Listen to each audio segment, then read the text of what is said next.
Alright, on my 2017 Dodge 1500 Laramie, I got the center console out. I put in my power adapter that I'm going to mount. I'm going to show you where I'm going to mount that at.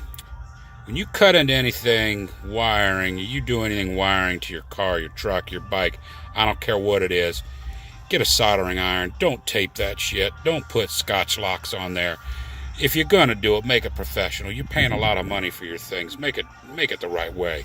So I'm using a Weller wireless solder, and little do people know, right there in that little tip there is an exhaust port. What that's for is when after you solder your wires together and you put your heat shrink on, you turn that exhaust port towards that heat shrink, it will shrink your heat shrink. So what I've done, I've gone ahead and done all this wiring. Put this thing out of the way, get my stuff here. Get a pointer so I can show you what I've got going on here. Alright, so here's my adapter. As you can see, it's got 3 plugs in it. It's got 3 USBs. Those are 2.0, I believe. Maybe not, but they're high out. 2 amp, that's what it is. So they're a quicker version charging. And you can see what I've done is I've wired this thing in. Comes around the back here. And it goes right into the factory 12-volt accessory plug.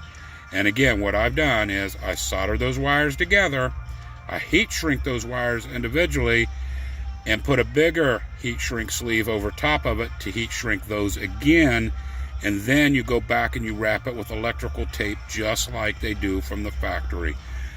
So no, that is not an electrical tape connection, because I don't do that bullshit to a car or motorcycle or anything else.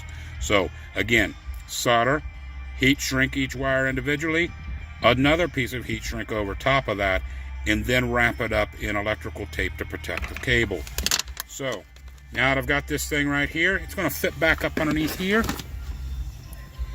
and there's a port for your heating and ventilation towards the back of the seat.